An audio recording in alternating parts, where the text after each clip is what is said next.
Il se fit reconnaître par eux à la fraction du pain.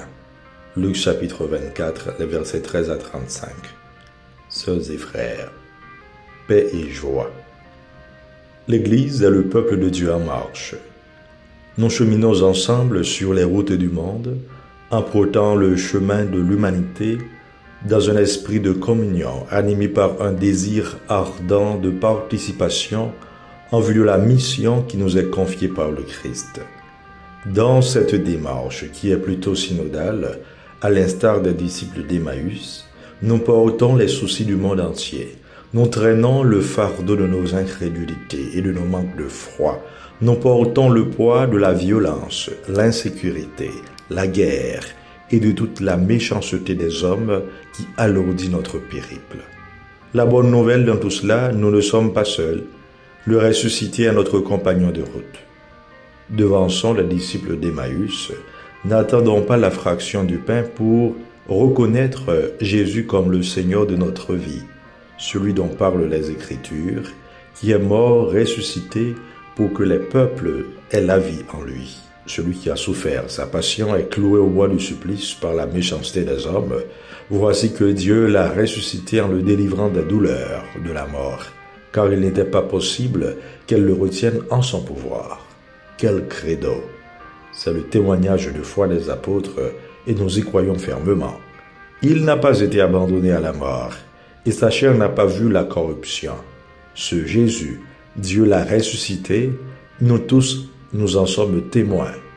Élevé par la droite de Dieu, il a reçu du Père l'Esprit Saint qui était promis et il l'a répandu sur nous ainsi que vous le voyez et l'entendez.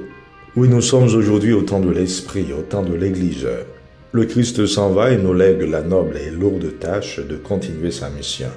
Nous sommes si souvent légers. Nous ne nous rendons pas compte que nous avons une mission, que nous avons à combattre le mal et tout mal, à annoncer l'évangile du salut et à proclamer le règne de Dieu dans le monde. Certaines fois, nous avons peur, alors que la méchanceté gagne du terrain en toute impunité. Oui, nous sommes investis de l'Esprit Saint. Nous l'avons reçu en nous. Nous sommes marqués du caractère, la marque indélébile du Saint-Esprit qui fait de nous des missionnaires. Et nous sommes envoyés sur les routes du monde pour annoncer qu'il est vraiment ressuscité, pour qu'en lui, le monde soit sauvé. Dimanche dernier, nous parlions de rendez-vous institué par le Seigneur qui deviendrait le Dies Domini, qui se traduit le jour du Seigneur. Voilà que Jean nous l'affirme. Le même jour, c'est-à-dire le premier jour de la semaine, le dimanche, 2 disciples faisaient route vers un village appelé Emmaüs. Et nous connaissons le reste de l'histoire.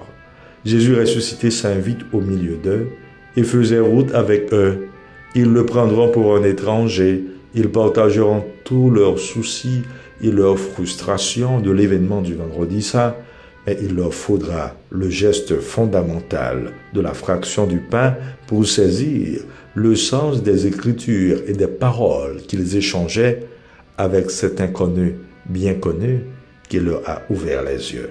Nous faisons si souvent, sans nous en rendre compte, l'expérience des disciples d'Emmaüs. Nous sommes si troublés par la situation actuelle du monde. Nous nous plaignons aujourd'hui de la qualité de la vie chrétienne, de la démission des parents, de la descente aux enfers de nos sociétés prônant tant d'antivaleurs et des vices comme liberté, de l'absence de garde-fous dans la politique des États, de l'endurcissement même du cœur de l'homme. Nous sommes sur les chemins du monde, peu importe notre nationalité, nos soucis, nos préoccupations. Nous sommes accompagnés du Maître sans le savoir, sans le reconnaître, car c'est lui qui nous a dit « Et moi, je suis avec vous tous les jours jusqu'à la fin des temps ».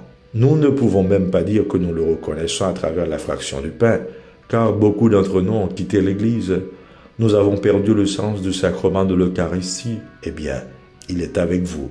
Il vous attend pour venir le reconnaître. L'expérience des disciples d'Emmaüs est d'abord une expérience de compagnonnage avec le ressuscité. Comme eux, nous marchons si souvent en réfléchissant, mais sans une véritable conscience. Nous sommes si souvent en manque d'attention, incrédules, mangés de l'intérieur par le découragement, la tristesse. Des fois, nous sommes accablés. C'est le temps. Sortons de nous-mêmes. Prenons conscience que nous sommes des sauvés, des rachetés, et vivons comme tels. L'Écriture nous le dit, ce n'est pas par des biens corruptibles, l'argent ou l'or, que vous avez été rachetés de la conduite superficielle héritée de vos pères, mais c'est par un sang précieux, celui d'un agneau sans défaut et sans tache, le Christ. C'est bien par lui que vous croyez en Dieu, qu'il a ressuscité d'entre les morts et qui lui a donné la gloire.